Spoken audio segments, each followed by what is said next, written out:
दोस्तों, स्वागत है आप सभी का हमारे चैनल में। मैं लेकर आई हूँ आज बिहार स्टेट हिंदी विषय हिंदी का आंसर की प्रथम पाली का जो सुबह में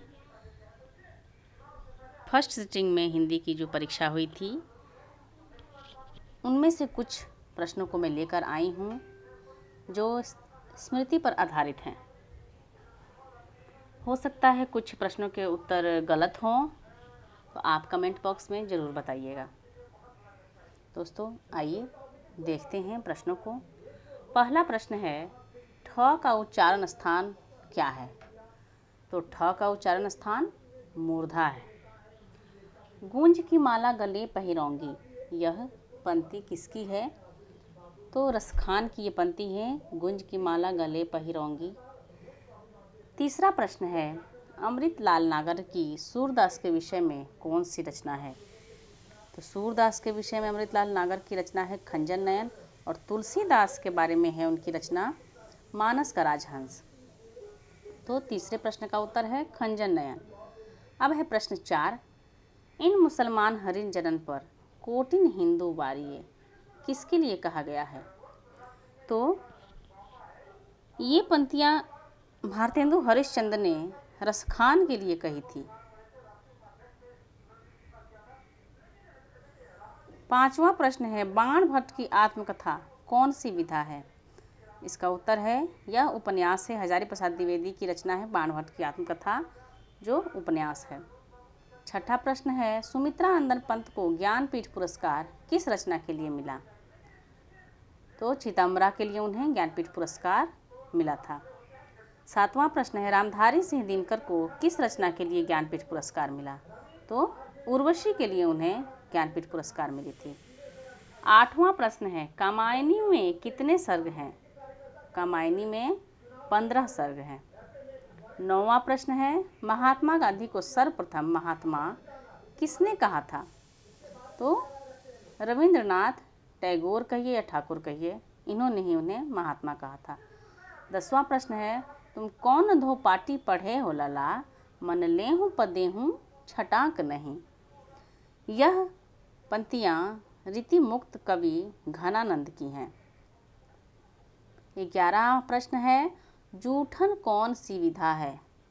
तो यह आत्मकथा है। 12वां प्रश्न है, यात्री किसका उपनाम है? तो यात्री नागार्जुन का उपनाम है। 13वां प्रश्न है, प्रेमचंद और उनका युग किसकी रचना है? तो यह मार्क्सवादी विचारधारा के आलोचक रामविलास शर्मा की रचना है। 14वां प्रश्न है, मॉरिशस का प्रेमचंद किसे कहते हैं? इसका उत्तर है अभिमन्यु अनंत। 15वां प्रश्न है, सदैव में कौन सी संधि है? तो सदैव में वृद्धि संधि है। 16वां प्रश्न है, प्रेमचंद की अंतिम कहानी कौन सी है? दोस्तों, मैंने इसमें कफन लिखा है। अगर आप इसका सही उत्तर जानते हैं तो कमेंट बॉक्स में ज़रूर बताइएगा। 17वां प्रश्न है, हिंदी साहित्य लेखन का प्रथम प्रयास किसने किया? तो सभी जानते हैं कि पहला जो हिंदी साहित्य की पुस्तक है, इस्तवार द ला लिटरेचर एंदुई हिंदुस्तानी, जो कि गारसा दत्तासी का है, और प्रथम वर्णाक्रम यानी अनुक्रम के हिसाब से इन्होंने ही हिंदी साहित्य का लेखन का प्रयास किया था। इसके पहले 64 वैष्णव की वार्ता, 83 क्या वैष्णव की वार्ता जो है, ये पुस्तकें आई थी, लेकिन गारसा दत्तासी ने पहला प्रयास किया था। 18वां प्रश्न है, लाल पान की बेगम के पात्र हैं? इसका उत्तर है बिरजू और चंपिया। 19वां प्रश्न है, आवारा मसीहा किसकी जीवनी है? सभी जानते हैं आवारा मसीहा शरद चंद्र की जीवनी है। खालसा पंथ के संस्थापक कौन हैं? तो इसका उत्तर है गुरु गोविंद सिंह। 21वां प्रश्न है, मैला आंचल का प्रकाशन वर्ष क्या है? तो 1954। 22वां प्रश्न है, भारतेंदु की स्त्रियों के लिए पत्रिका कौन सी है?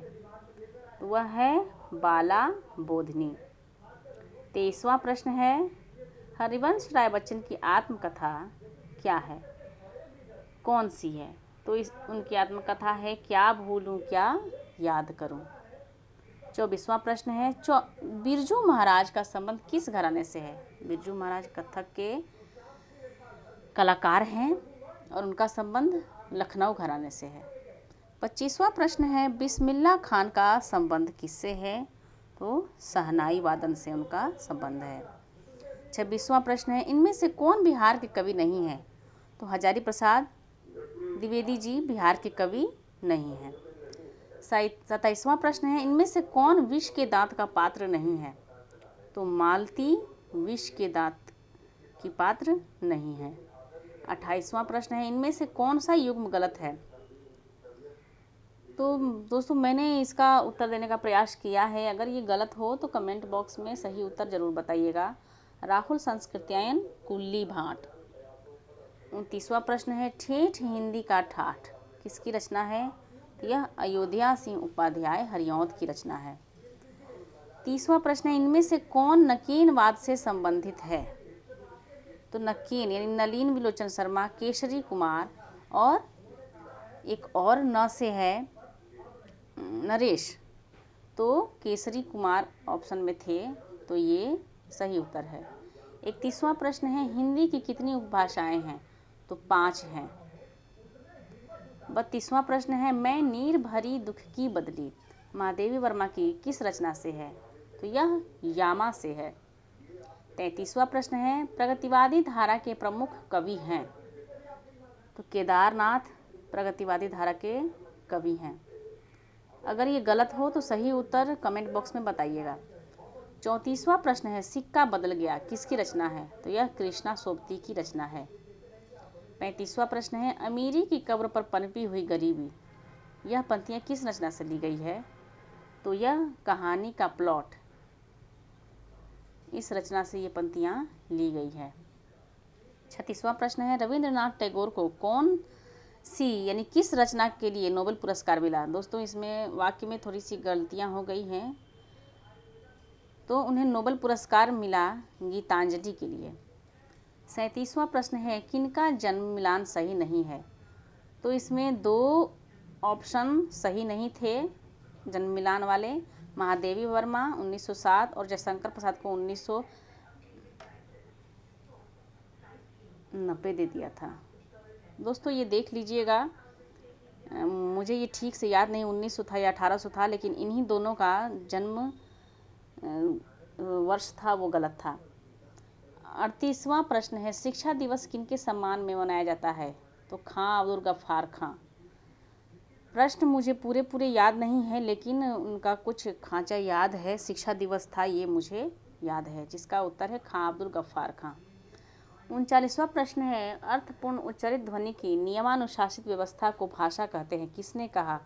दोस्तों ये मैं नहीं जानती हूँ, इसलिए मैंने इसे छोड़ दिया है, तो आप इसका उत्तर कमेंट बॉक्स में लिखिएगा।